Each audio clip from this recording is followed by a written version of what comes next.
Okay, everyone, let's get started. Mr. Lovegren's still doing a couple of things here, but I had a few announcements I wanted to make. First, let me let you know this is our last meeting until September. We break for the summer, and our next meeting will be September the 26th. And I want to thank everyone for supporting the Native Plant Project during our first year back after the pandemic. Y'all have been great, and we're just really excited that you're here this evening, and thank you. And I personally want to thank our active and inspired board of directors. They're a great bunch that I have the honor of working with, and also our newsletter editor, who does a consistently excellent job of putting together the table every night. So thank you all. And I hope everybody has a very pleasant summer. We'll see you back in September.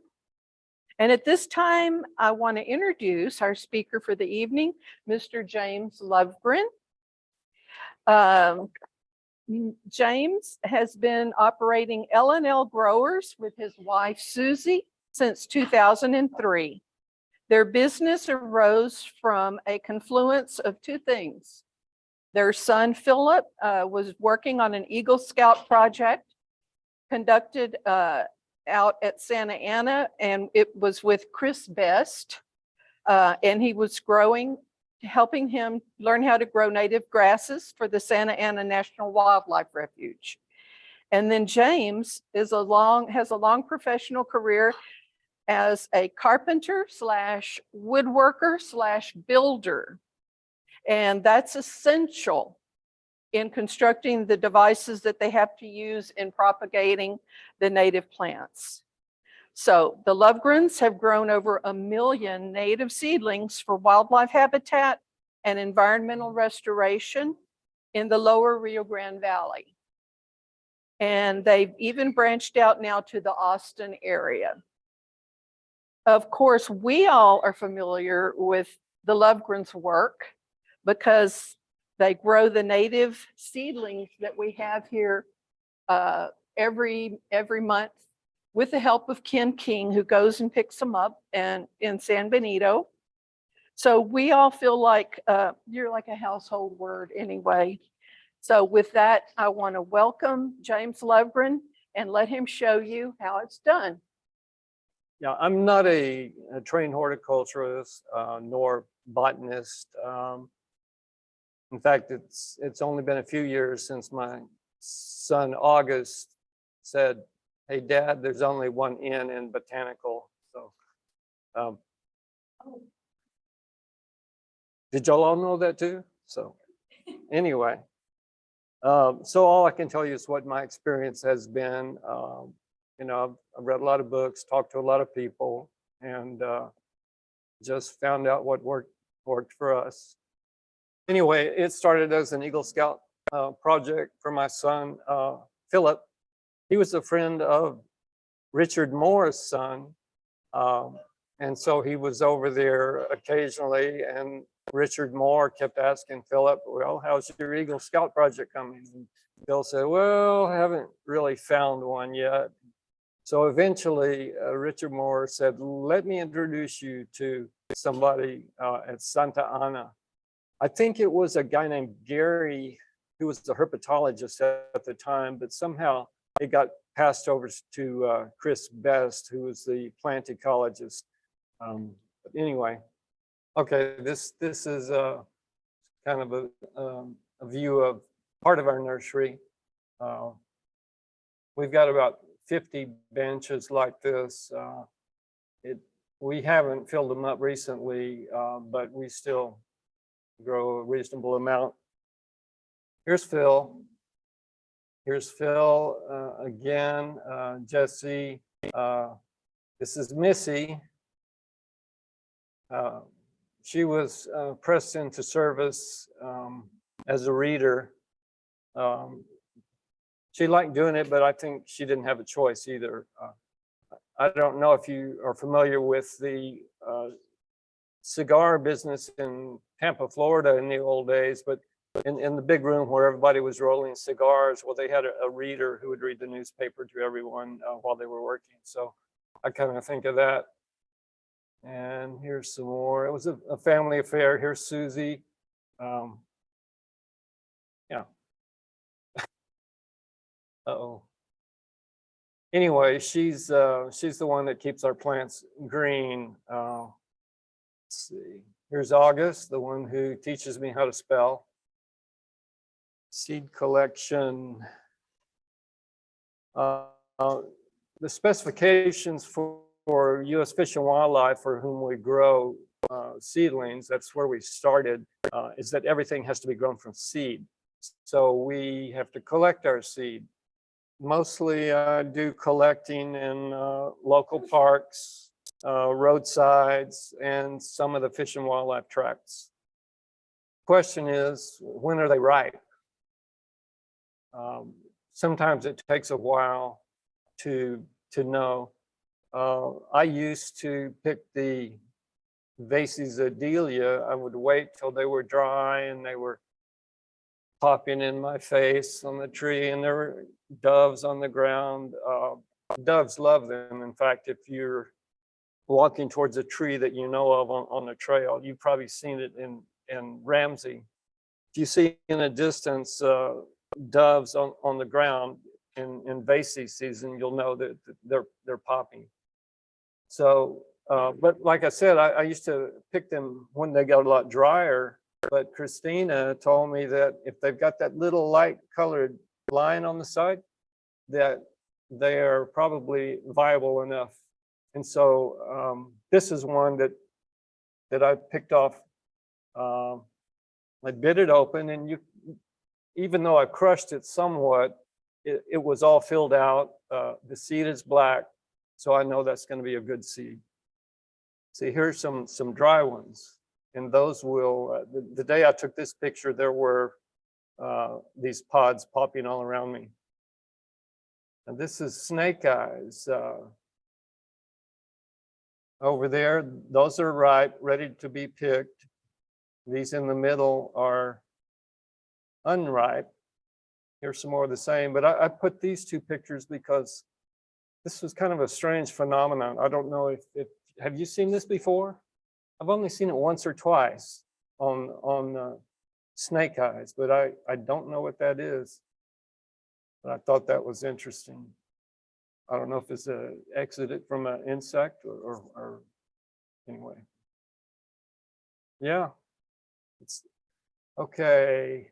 When I'm picking, I like to, when I can, test the seeds to see if they're actually viable. I don't want to waste a lot of time picking seeds and get home and find that they're not any good. And that's particularly true with something like coyotillo. Those are notorious for not having viable embryos inside. So here's some of the tools that I use in the field. Toenail clippers is the main one, but some seeds are too big for that. There's a hand lens for looking after you've cut into it. Mostly you don't need that. You can tell pretty well. Here's some dog claw clippers. I haven't used those very much, but I think they'll work for bigger seeds. And then of course, good old Swiss Army knife. When you get the seeds back to the nursery, say ebony or soapberry, something with a single embryo, you can test those by putting them in a bucket of water. If they float, they're generally going to be bad. It's not always true though for some seeds that have multiple embryos, like lote bush, coyotillo again, because you can have one good embryo and the rest of them bad, and those will have air in them to make them float. But you can still have a good embryo that will work. So you can't throw those out.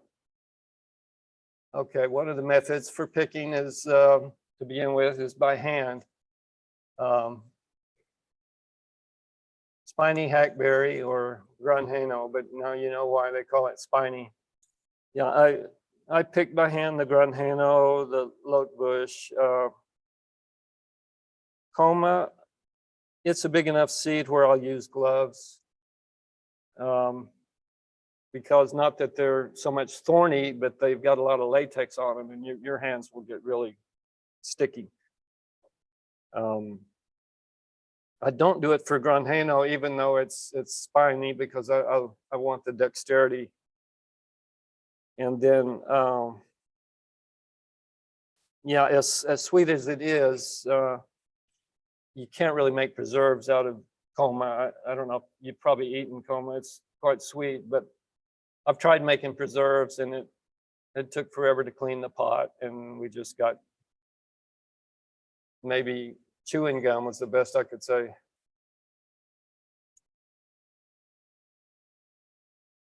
Okay, this is just a long pole PVC pipe I usually use, and a shade cloth, and we put them up under a Brazil bush, for instance. It's easier with two people, but you can shove it under there and then whack on the tree, and you get a lot of them that way. You can still pick by hand, but if you want a lot, that's the way we do it. Now, another beater stick, a shorter one, in a 5-gallon bucket I use on snake eyes, amargosa, can't think what else. That's how I used to do it. Now I use a flat pan and beater. I have a pan. This pan here is actually something that you put a big pot on. This is like a planter pot. This is like the little drain pan that goes underneath it.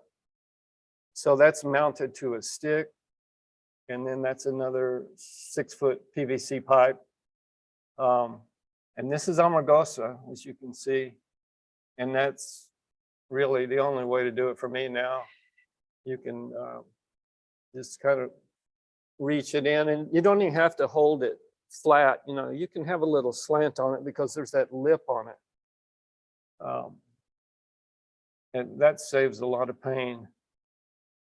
And then when you got enough, it's really easy to just tip it into a 5-gallon bucket.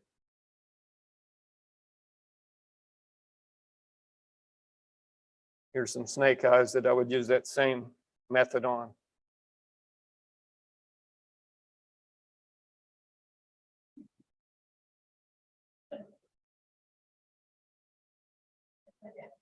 This is really one. What's that? I actually use this on the mist flowers. Works on trixus. It would work on milkweeds, you know, in the field. So this has been a big help. I used to use a big shop vac that had an extension cord on it in my yard, but you know, it's only as good as the length of your extension cord, but I can take that anywhere. Now this is something newer that I've tried. My sister-in-law got me this blower for Christmas, but I put this pipe on the side, and that's actually the intake. So it will suck the mist flower in through it and then blow it out. And I've got one of those vegetable net bags on there, and that's even more portable than the last vacuum was. Let's see. Okay, yeah. I don't know if you've ever tried it, but the little cactuses, this will have some red fruit on it eventually. Chopsticks are great for picking those out. And then I just made these the other day, the one with the clothespin. I haven't tried it yet, but the chopsticks are also good for picking off caterpillars off of milkweeds, the bad kind. Those furry kind. Y'all know what those are?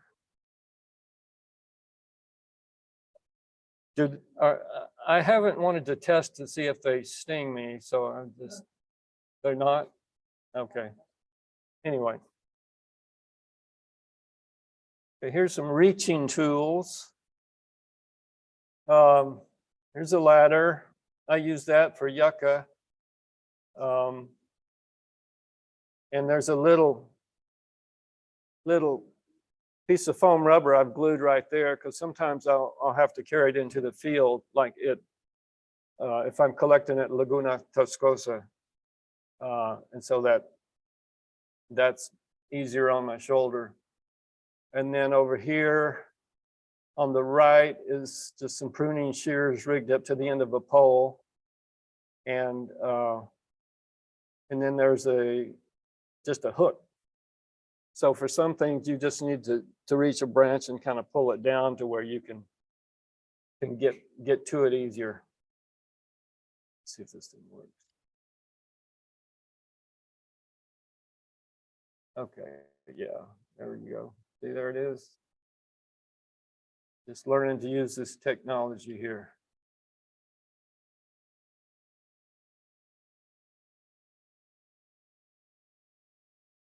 Okay, here's some containers that I use for picking. Of course, the big 5-gallon bucket. The one in the middle is a little bathroom trash can. Okay. Can you hear me? Is that any better? Okay. The one in the middle is a little bathroom trash can with a neck strap. That's pretty great. It frees up both hands. And the same with the smaller yogurt container with a string around it.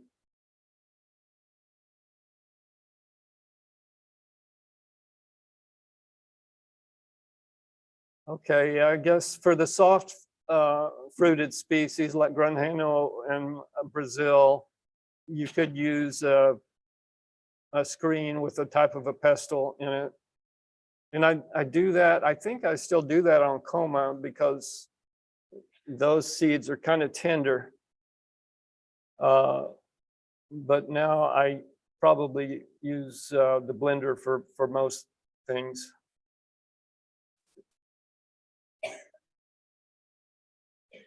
Good old corn grinder, which it's really the only way I know how to do a lot of mesquite. And I also use that for huizache and huizachillo.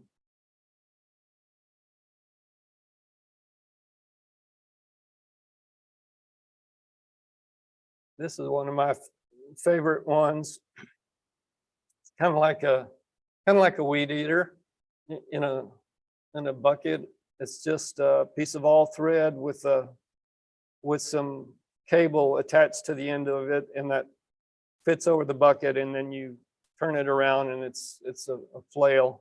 And that's good for like dry pods like Wright's acacia, Tenasa, what else? Black brush, and that really does a great job. What does it make the pot? Yeah, well, it breaks it, but it also opens it up and then knocks the seed out. So after that, I've got to run it through some different size box sieves that I have made, and then eventually I'll winnow it with a fan, or if the wind is blowing, I'll just pour it, from bucket to bucket in the wind, and you can get it really clean that way. Let's see.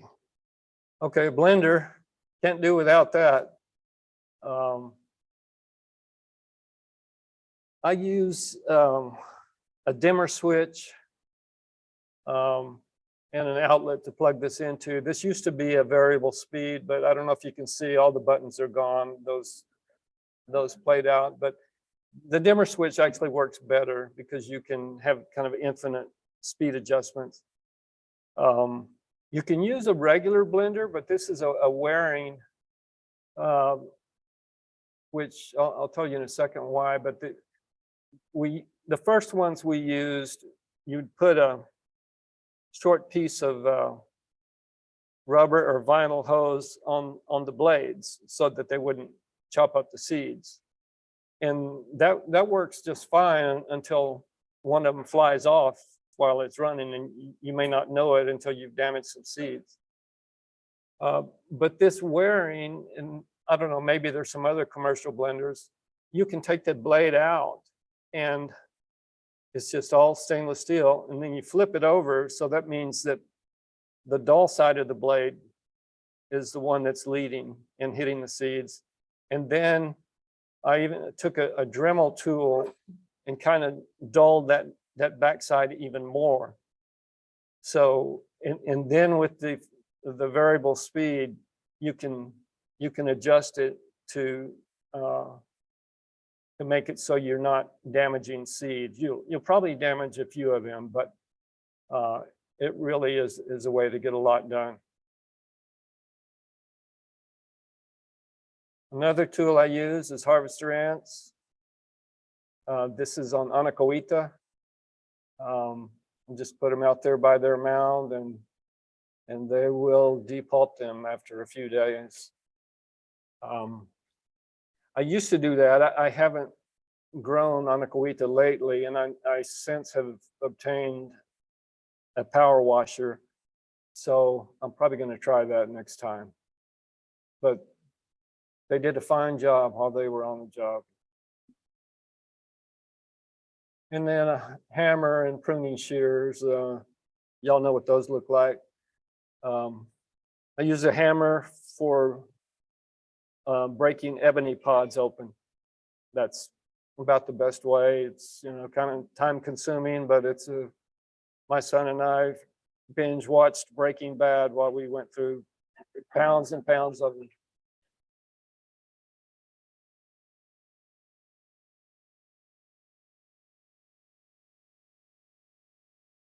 Yep.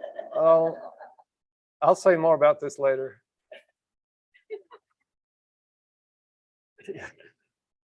If I get to it. Okay, here's the fan I was talking about. That's of course, you have another bucket with your seed and the pods in it, and then you just pour it down there, and you have to do it several times, but it gets it pretty clean. It also works for things like snake eyes or lote bush, where you haven't been able to get all of the skins out and you want it cleaner. Well, once it's dry enough, you can use this to winnow it. Oh yeah, here's another tool. This is what we use to process Vaces adelia. Okay, we take these, we got a bunch of them, and put them on a screen, and then put another screen over them. So those will dry, and then they'll start popping once they get dry enough. And it's kind of funny because if it's a partly cloudy day, you know, they'll be popping in the sun, and then the cloud will go in front of the sun, and then they'll just stop. Then the sun comes back out again, and they'll start popping again. So after 2 or 3 days, you'll have all of your seeds popped open, at least all that want to.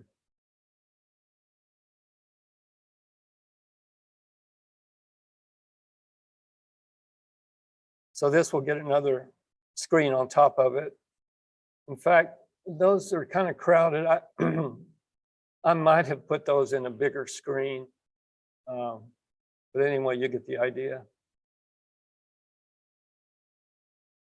Yeah. This is what I'm talking about. Once they all pop open and you've got a big bunch of seeds mixed with the leftover shells. Well, the seeds are spherical, mostly spherical. So you can take a handful of the chaff and just, if you slant this enough, you just drop it on there, and the seeds will run down this way.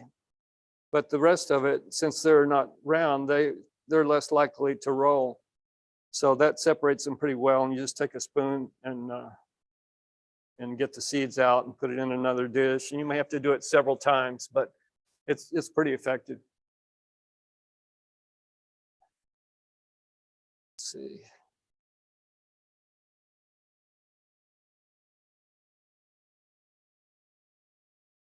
Okay, there's a power washer I was talking about. This is not native to here, but it's Mexican plum, and you can see how well it cleaned those up. I had probably another screen on top of this, just so they wouldn't bounce out.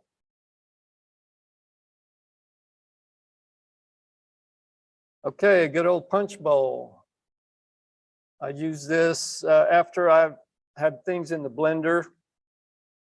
They'll end up here. And I use it for swirling out the chaff. If you swirl it,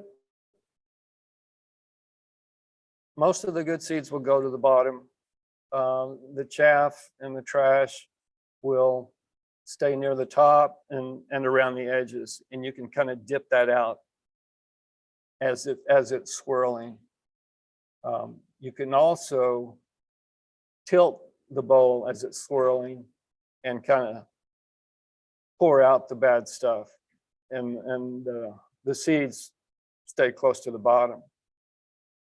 My sister gave me this just for the heck of it, and I said, okay, I didn't want to refuse a gift, but I had no idea I was going to use it for this. But it's really good because it's semi-spherical, and when you try to tilt it and it's swirling, it doesn't really notice, and so it keeps up its swirling motion. But if it were a flat bottom pan, as soon as you start tilting it, it just ruins the current in there, and it just kind of stops.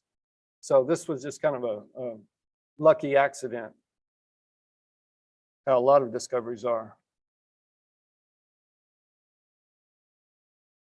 These are some of the sieving screens that I use. Perhaps you can see on the left, that's a 1/2 inch. One next to it is a 1/4 inch grid. One next to that is 1/8 inch. And this one right here is just window screen mounted over some 1/4 inch.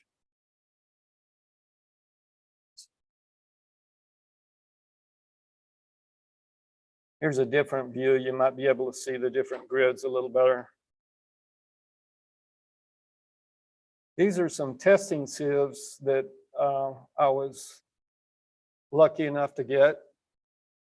At the time I got some of them, I didn't know what I was going to use them for. A friend of mine gave them to me, and they just turned out perfect for this business.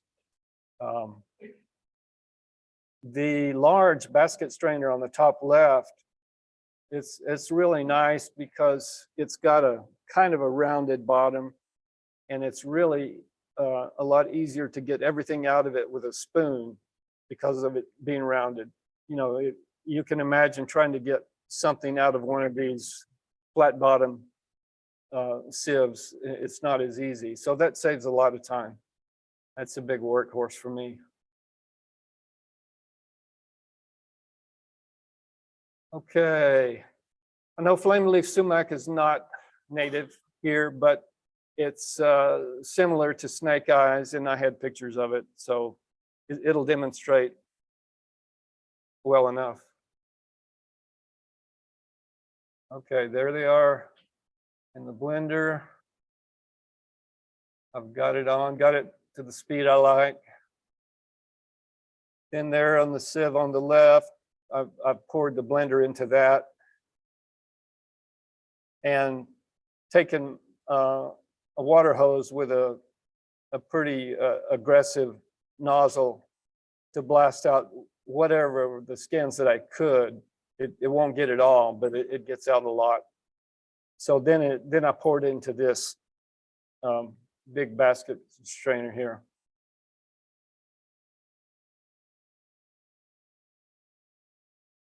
Now, from the basket strainer, I poured all into there, and here's where the bowl comes in handy.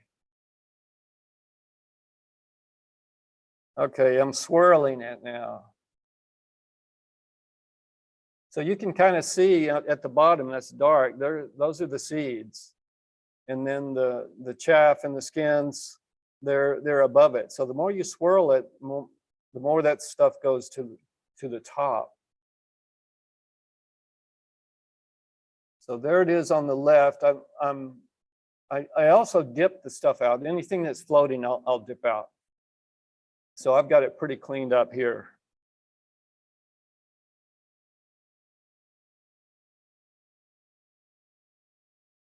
Okay, and this is clean enough. This is the final product. I'll put it in a screen to dry for 2 or 3 days.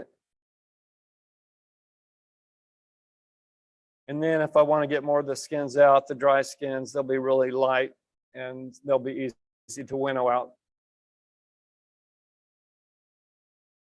I don't know why I'm showing this. Maybe because I'm going to dry them in this screen here on the right.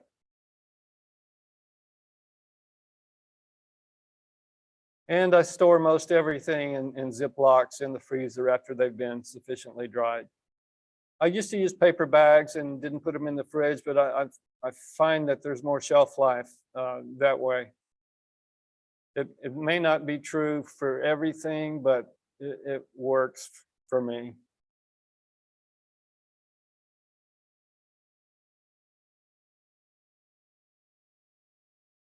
I meant to look up the pronunciation of scarifying. You say scarifying or scarifying? Okay. Yeah. That's the way it works, isn't it? Okay, I use hot water for some things. You'll have to Google stuff to be safe, but that's getting to the point where if you keep it under that, you're probably not going to kill the embryo. Some exceptions are Retama. You can just pour boiling water over that and let it sit, and that's how I do it. And if you think about it, you'll see Retama is kind of a colonizing plant after a field has burned. Well, that's going to be one of the first things that comes up in some areas, so it can take the heat. Also, I used to use boiling water for treating ebony. Chris Best has a description in Jill Noakes' book where you get some boiling water, and I would take that basket sieve with ebony in it, immerse it in boiling water for 10 to 15 seconds, and then immediately put it in cold water. And you do that 5 or 6 times. And so you're not leaving it in the water long enough to kill the embryo in there because it's such a big seed. And I think I used to do that with laurel, but that was before I started using sulfuric acid. We'll talk about that in a second. Yeah, we used to put saltpeter, potassium nitrate in the water for germinating chili piquin. It works. I can't say exactly why, but this is something I'm kind of experimenting with. Trying to mimic the stomach of birds, because this has got hydrochloric acid and pepsin in it, which are both present in our stomachs as well. I think I know correlation is not causation, but I seem to have noticed some differences when trying to germinate coma. It might be worth trying on Colima. Anything else? I would dissolve it. I think about 4 tablets of this in maybe a quart of water. It would be best perhaps to have a pH meter though.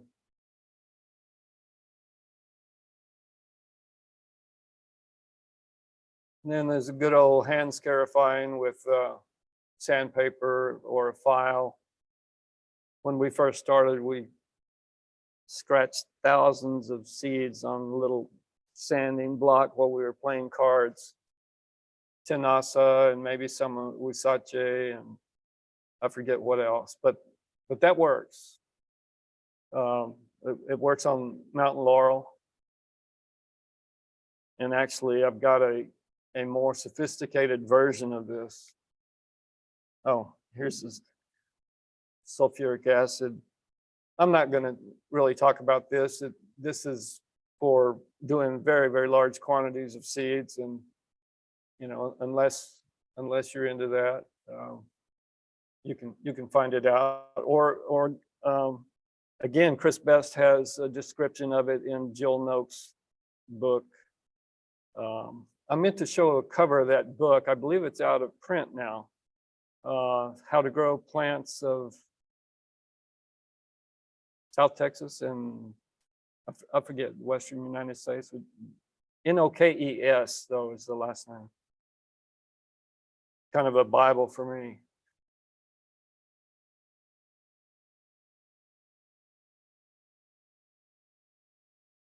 Okay, this is my sandpaper scarifying thing.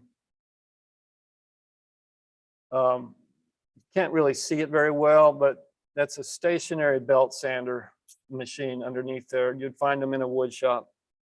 So years ago, I was needing to scarify some mountain laurel. So I took my portable belt sander and mounted it, clamped it to my workbench, and then made a little box and ran some seeds in it. Finally figured out how to get it scratched enough so they would imbibe or soak up the water.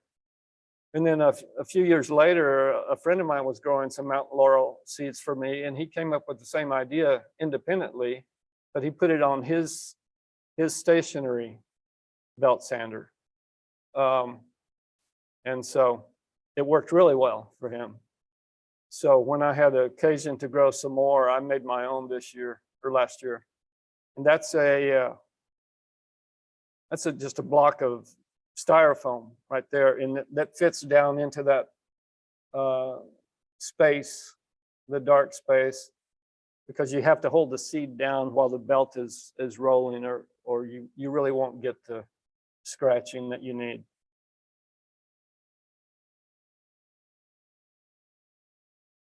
Okay, where to start? Oh man, kind of hard to see, but there's a little door on the far left, the one that's painted white. Okay, that's to show you that. And then here's all the seeds that have just been scratched. And then over here, this is where that door used to be, and that's what held the seeds in. So now that I've pulled that door out, they drop down into a bucket. But I can scarify a lot of ebonies or laurels or even soapberries really quickly with that. Okay. Yeah, this is kind of the heart of everything that we do. I aerate almost everything, soak it in bubbling water. Most of them 2 to 3 days, some for as long as 10 days. We discovered that by accident, just from neglect. It was some lantana that we kept meaning to take out of the water, but I don't know if y'all have experienced, but it's kind of hard to get it to germinate. But after we left it in for 10 days, they really germinated a lot better than before. It's still not easy for us though. Yeah, the seeds, they need water to imbibe, to swell up. They need that to germinate, but they also need oxygen. So that's the principle behind it. This is a pretty cheap setup if anybody wants to do it. I think that air pump on the left I saw was like $4 on Amazon.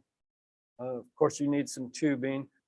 And then these are called, well, they call them bubble stones. They used to call them scintillating stones, but they're, you just put that on the end of the tube and that's what makes the bubbles. This is the one I use now. It's puts out a lot more, and I need a lot more jars of seeds going. That's got a manifold with 6 outlets on it. Although I can only use 5 of them because the 6th one is bubbling our cat water.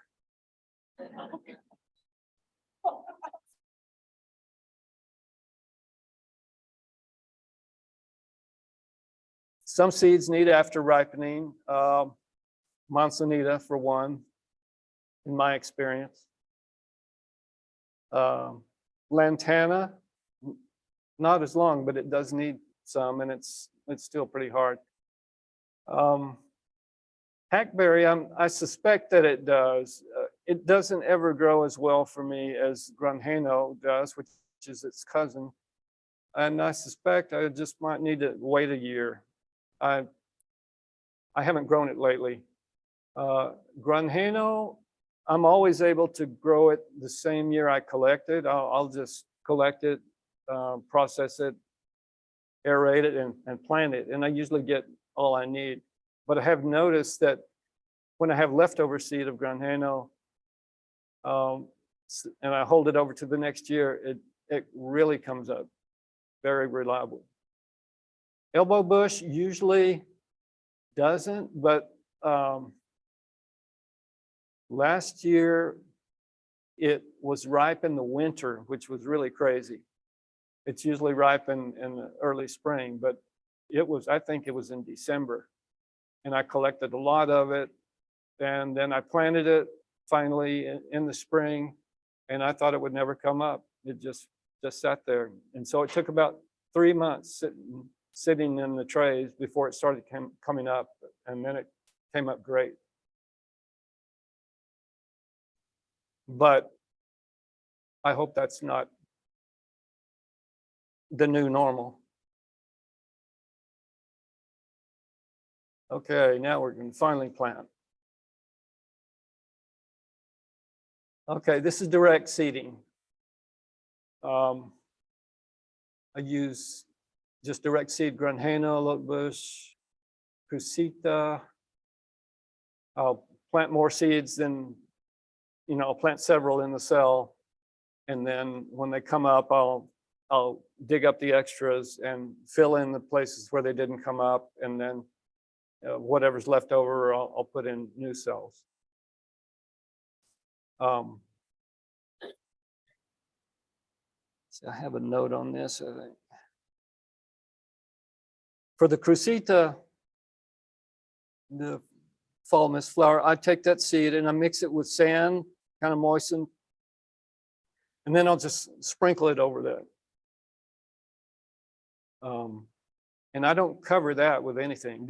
These other seeds, Granjeno, lotebush, I'll cover with more topping mix, but the Crucita I won't cover. I'll just keep it moist. I may lay a shade cloth over it, and they'll just start coming up, because small seeds like that like light. They want some light.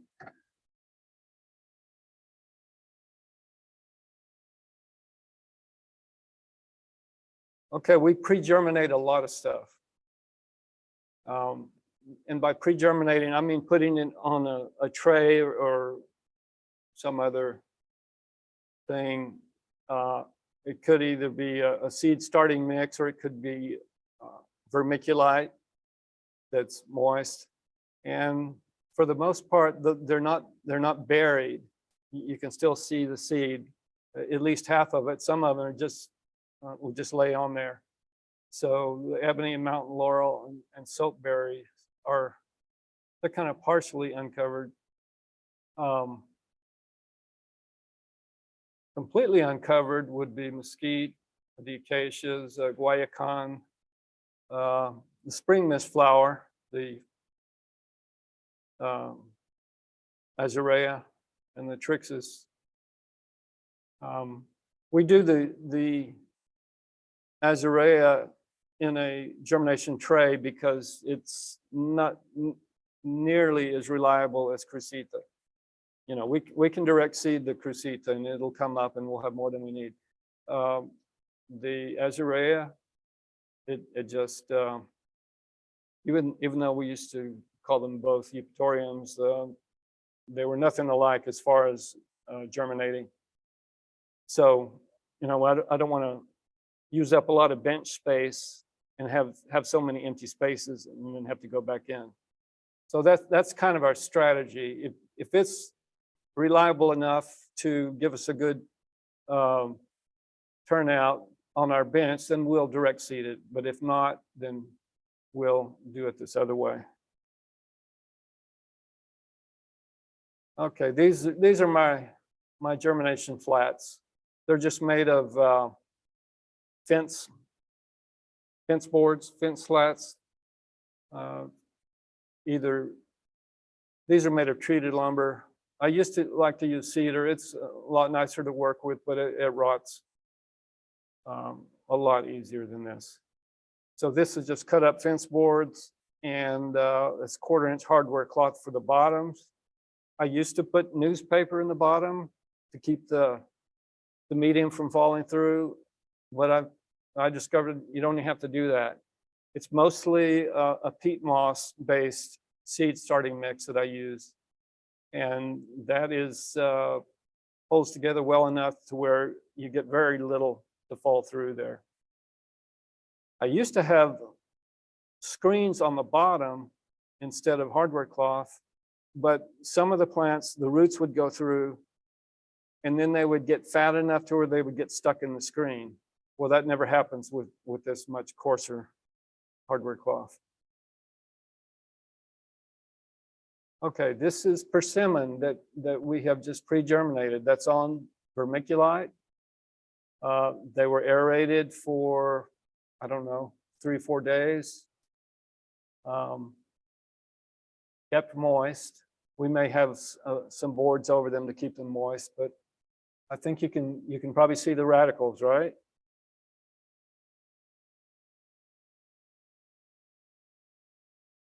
I believe this is probably Tenasa. Same story. These were acid treated.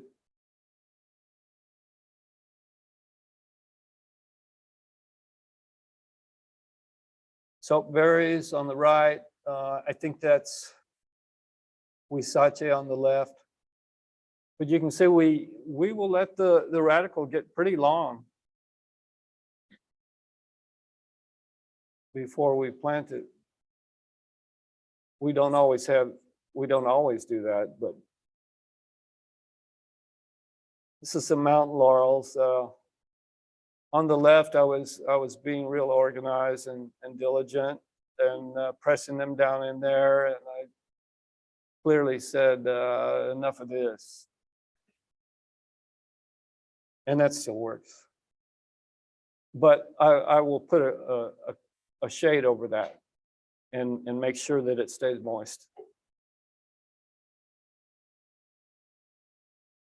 Okay, there's not that much to say about this because they all look the same when they're covered up with dirt. But I'll show you. Okay, this is that heartleaf hibiscus. There's some laying over there on the table, but this is a flat of them that have been treated in hot water at 160 degrees, put in the aerator, and I think they started sprouting in about 2 days. But these would have been covered over with a very thin covering of the seed starting mix. And so that's how most everything else will look just like that.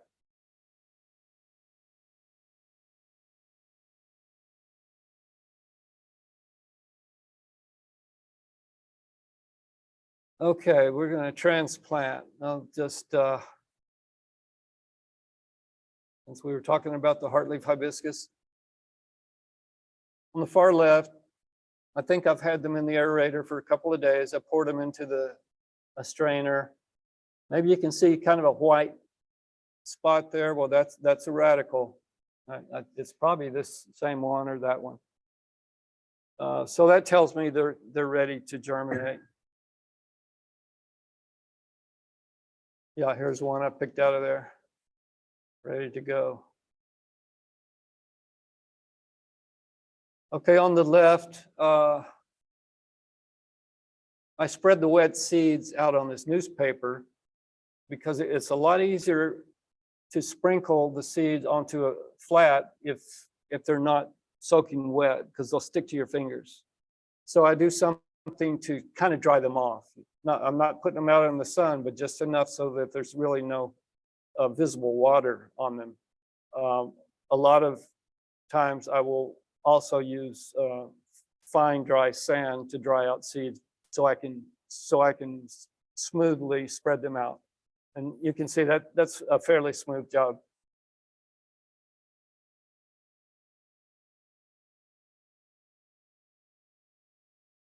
Okay, here on the left, there they are. They're starting to come up, and I'm starting to dig them up. That's my little planting fork. It's a two-pronged fork that I made. And so I stick it down beside the plant and just kind of wiggle as I'm pulling it up, and then I'm able to pull it up.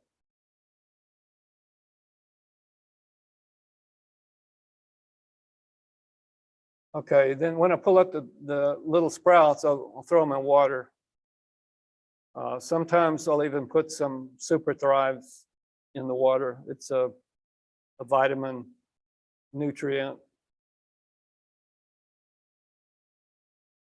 On the right, I've made the hole in the plant band, the container. Okay, there on the left. Okay, you can see the plant. It's vertical, and I've got my fork on the bottom of it. The root is at a kind of at a right angle because I've caught it with between the two tines of the fork. And so now I will lift that up, and with my left hand I will hold the leaf, and with the right hand I'll push the fork down into the container, into that pre-made hole. And then here it is when it's as far down as I want it. At that point, you keep holding on to the leaf, and you keep it in the position that you want, but then you press the fork down further. So it will either straighten out the root or it will break it off, and that's not going to hurt it. They used to warn us against a J root where it would go down and then that little tip of the root would be sticking up. So we try to avoid that, but I don't really know if that hurts anything. It may on trees that depend on a nice strong taproot, but you know, I'm still not convinced about that after all these years.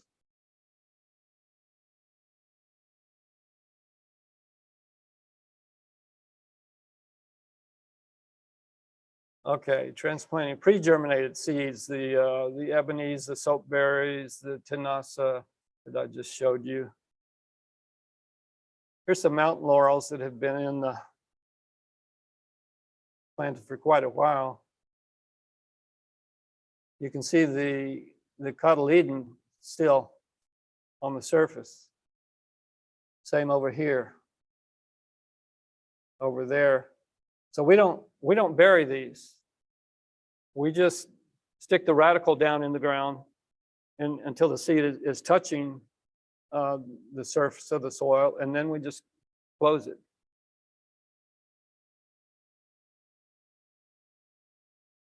I found it's not necessary to bury the whole seed. So we will just get those long radicals down into the ground in the hole that we've pre-made.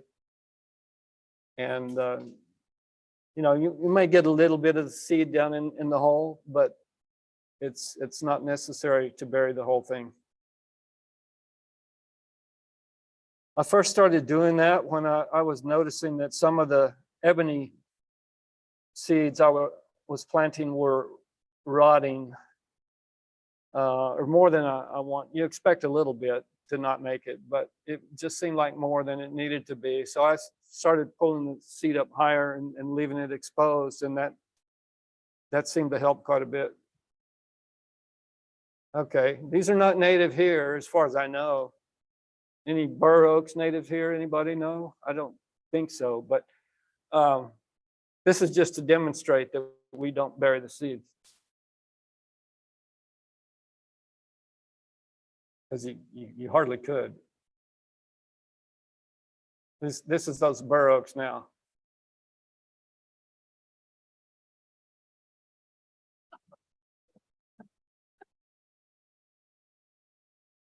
Okay.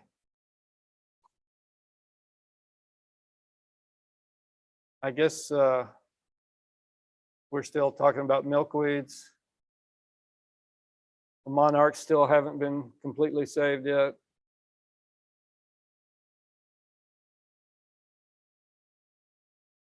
So this is a nice to find a group of these. This is Cisotes. I think these seeds I picked too ripe. I don't know if you can see, there's too many light ones.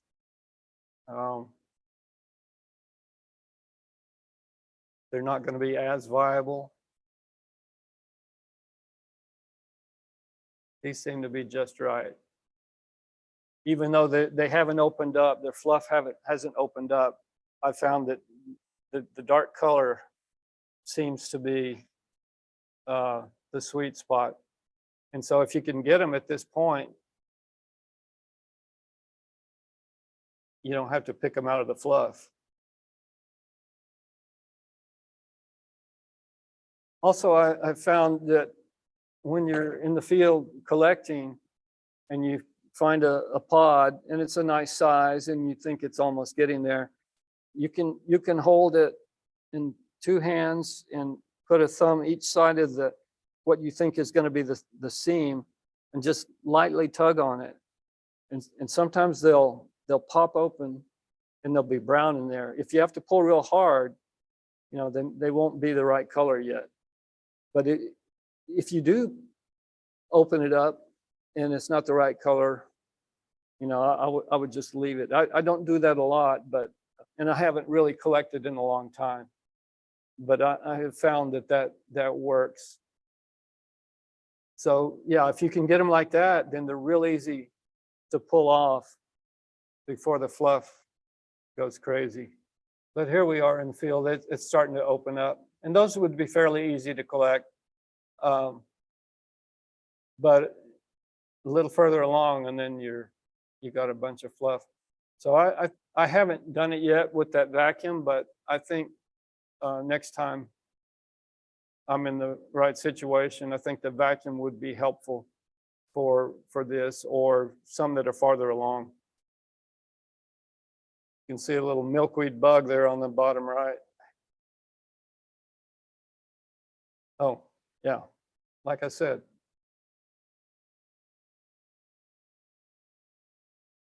Okay, the wife's vacuum. I guess one of the ways of separating the seed from the fluff is some pebbles in a paper bag with the seed and you shake it around enough and it will knock it loose. But this is that kind of bagless vacuum. I guess that's most of what they are nowadays. And it's got a handheld nozzle. So you can vacuum up the fluff in that and just let it swirl around and around and around, and it will knock them loose. Okay, that's before.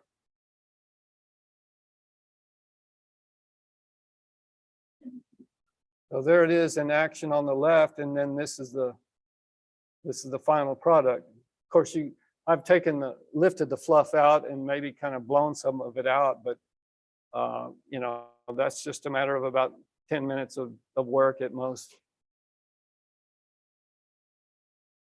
This isn't milkweed, but it was the only aeration shot I had. Sometimes I'll start the milkweed seed in a jar with water, and I'll put a drop or two of dish detergent in it and let that soak overnight, because if you've done it before, you'll notice they float. The seeds will float, and it may take several hours, but that makes them wetter, and so they'll get wetter sooner and will drop to the bottom. I don't know if it's really that helpful, but it hasn't hurt anything either. But if you do that, you'll probably want to rinse it really well before you put it in the aerator, because you'll get a lot of suds.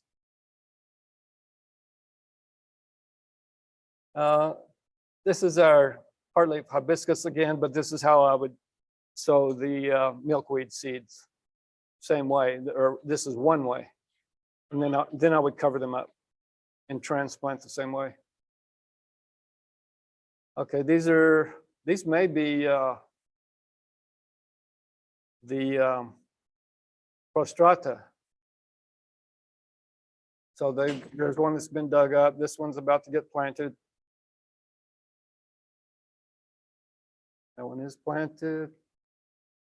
Okay, here's an alternate method. I've aerated the seeds for 2 or 3 days until I start seeing the radicals come out. Maybe it's 3 or 4 days. And I will take those out individually, only the ones that have germinated, and plant them. Sometimes I'll plant them in a regular plant band, or this is like an inch by inch with 192 cells to this big tray.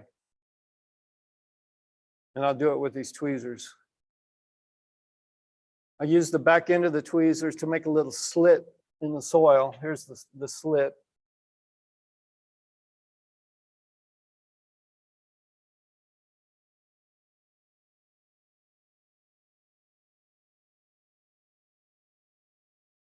And then on the left, you can see I've picked up the seed. And then here I've just put it down. I'll put it down just kind of laying on its side. If you can get the point down, fine, if your eyes are that good, but you know, on its side is just fine. And I don't put it down so much as to really bury it. It would be fine. Okay, you can see, you can probably see the top edge of the seed or the side of it. And then at the end, it may not need it, but I do it anyway. I'll just kind of pinch it shut, pinch that little slit shut.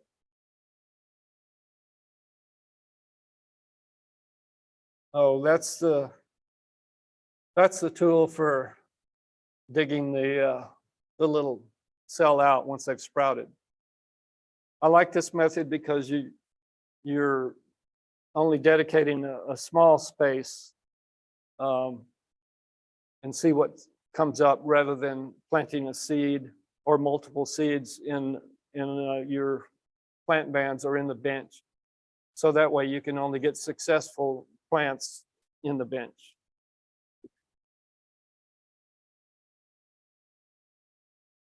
Okay, here's These were all grown from the little 1-inch cells that we were just looking at. This is cisotes.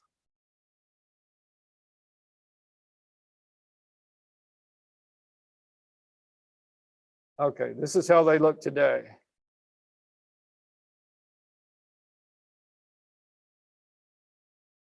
Oh, here's our friends.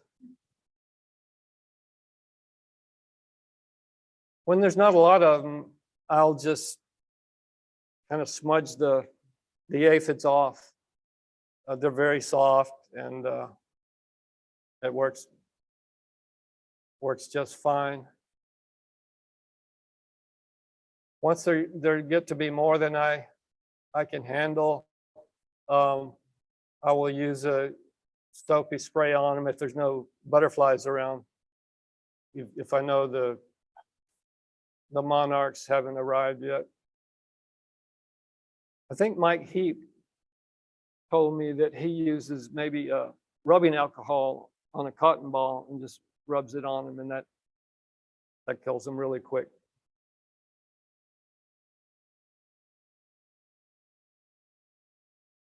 I believe this is a ladybug larvae feasting on the aphids, unless somebody knows different. I don't think it's a friend of the aphids, I'll say that.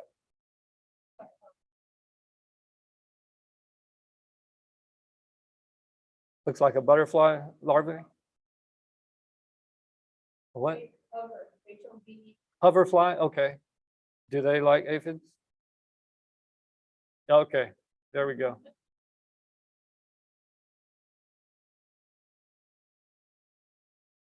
Here's our friend, the milkweed bug. I think they suck on it. They don't do terrible damage to it. I'm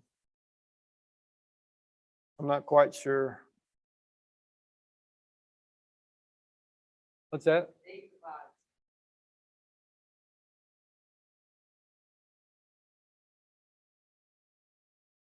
Okay, this is a plant on my property I've been watching.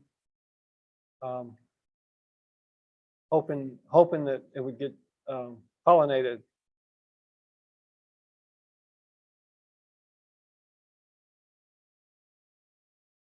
I've noticed, I don't know if we can see it, but when those flower stems, if you'll see one that begins to curl and get a little bit thicker, it's kind of hard to discern at first.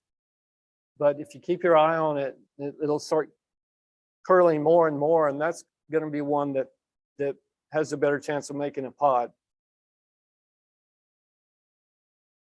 I think you can see over on the left, there may be a couple that are beginning to curve and thicken. And then this was taken a couple days later, and you can see they're starting to take off. They're starting to develop pretty well there. And then here's what we recognize as a pod. Okay, this is a flower, obviously.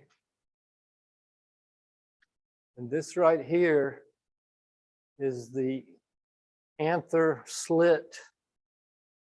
And that's what the bee or the tarantula killer accidentally sticks their leg into that. And they pull that out, that sticky pollinia. That's just that's a sewing needle right there. I was trying to pollinate some myself a few years back, and it was tough. I didn't have any luck, but I think I don't know if I would have had luck or not, but I found out too late that they are self-sterile, supposedly. And so I was trying to pollinate on the same plant. So if I'd taken that to a different plant that I got it from, who knows? Uh-oh. There it is. Okay, that's the same one. Just a different view.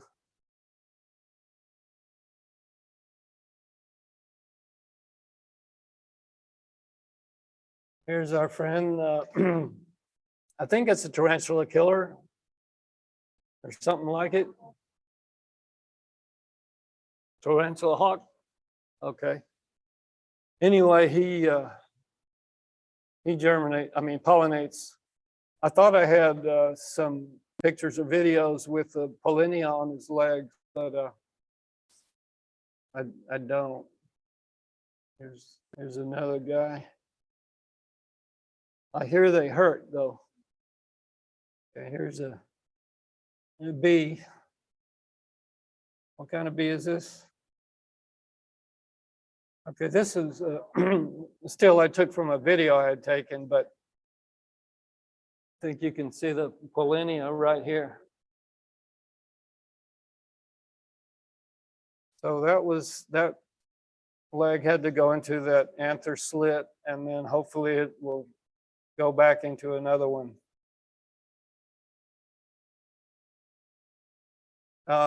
Back to collecting. This is that plant I've been watching on my property, and the pot is getting reasonably big now. I'm going to experiment with this surgical tape just to wrap around it to see if I'm not diligent enough to check it always. If it tries to split open and the pod, the fluff blow away, this hopefully will keep it closed, this tape.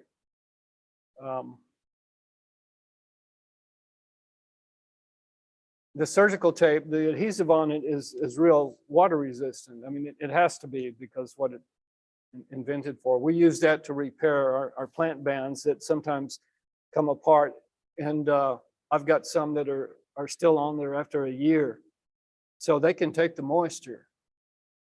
So anyway, that's the theory behind this experiment.